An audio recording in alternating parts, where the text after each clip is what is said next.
Всем привет, мы с вами в Клуж-Напока на чемпионате мира по Counter-Strike Global Offensive, где самые сильные команды в мире будут сражаться за Кубок Чемпионов. Мы с вами зашли в этот великолепный огромный зал, который пока что еще далеко не набит зрителями. Сегодня четверг, и, видимо, все румынские болельщики, подростки, не знаю, студенты учатся, поэтому никого нету. Но мне кажется, что со временем, в принципе, людей будет огромное количество, потому что я был года 2 назад в Румынии, когда я еще играл за команду Нави. Так там был стадион, естественно, поменьше, но он был полностью забит. Сейчас же людей, намного меньше, чем было тогда. Но мы-то знаем, что, в принципе, аудитория-то увеличилась, и, в принципе, естественно, людей должно быть больше. Кстати, сейчас, если вы обратите внимание, между собой играют две довольно-таки неплохие команды. Естественно, это не какие-то супергранды, но это Vexed из Польши и это Cloud9 из Соединенных Штатов Америки. Чемпионы США, которые этим летом показывали отличную игру, но со временем, как и у любых, наверное, скажем так, чемпионов, есть небольшой спад. Но, в принципе, насколько я понимаю, сейчас все-таки один раунд буквально остается взять, и ребята победят. Тем самым, кстати, выбьют команду Vexed из турнира. И вторая польская команда, увы, не сможет уже, по-моему, второй мейджор подряд пробиться дальше. Это, конечно же, не очень хорошо для поляков, но для американцев, естественно, круто. Буквально вот один раунд, 15-12 счет. Ну, можно еще пройтись, посмотреть, как здесь все вообще будет происходить.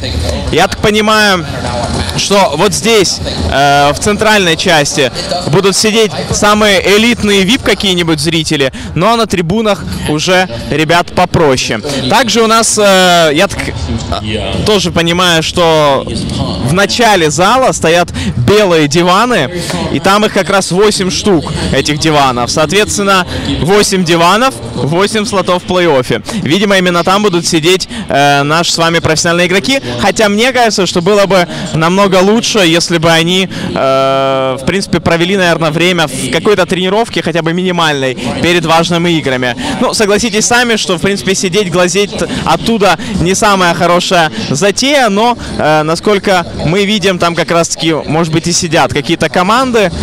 В частности, Хика, мне кажется, оттуда видно, американского игрока. Или, может быть, это просто столы для VIP-гостей. Здесь тоже есть какие-то серьезные директора разных организаций. Я уверен, кстати, присутствуют наверняка какие-нибудь скаутинговые отделы разных киберспортивных организаций и подыскивают себе оптимальный состав. Ну, будем надеяться, что лишь бы наших парней никто не трогал, и в следующем году Нави все-таки продолжили выступать на CSGO арене. Ну, я имею в виду тот состав Нави, который есть сейчас. Ну и тут вроде, кстати, ситуация 1-2. Поляки тащат. Поляки тащат, не собираются они сдаваться. Но это последний мейджор в этом году, не забываем. Поэтому, естественно, вроде как готовился, тренировался.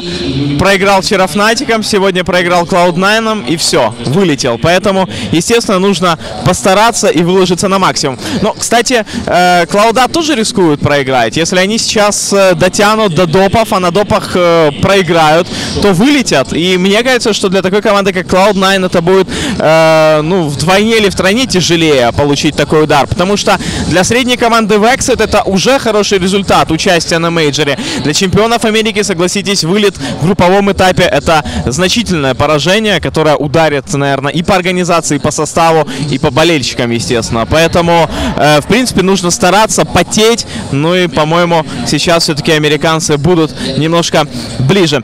Кстати, дорогие зрители, обратите внимание, что, насколько я помню в моей памяти, это один из первых, но если не первый, то один из первых турниров, где используются шумоизолирующие кабинки. Сейчас игрокам не нужно использовать какие-то наушники, которые дают организаторы турниров. Они сейчас могут сидеть в своих гарнитурах, в тех гарнитурах, к которым они привыкли, потому что вроде как в этих кабинках ничего не слышно. Но так гласит легенда.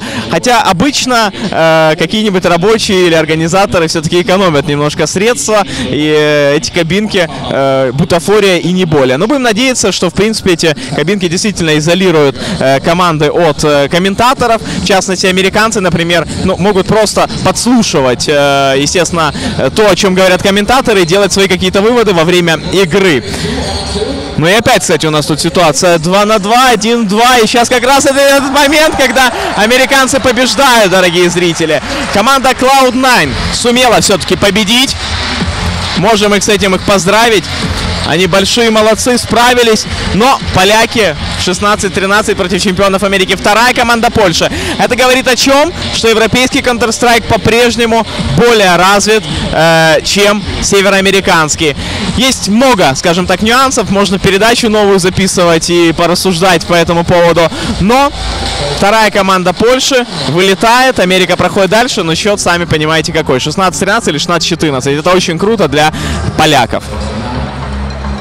Ну и, как обычно, зрители расходятся, и буквально через несколько минут, ну, не минут, наверное, полчаса или даже 40 минут, придет команда Flipside, и уже Flipside будет играть на вылет со своим следующим соперником, и я надеюсь, что у них все получится. Эти ребята заслуживают, ну, как мне кажется, как истинному болельщику, наверное, нашей СНГ-сцены, заслуживают пройти дальше. Не хотелось бы, чтобы эти парни прощались с турниром так рано.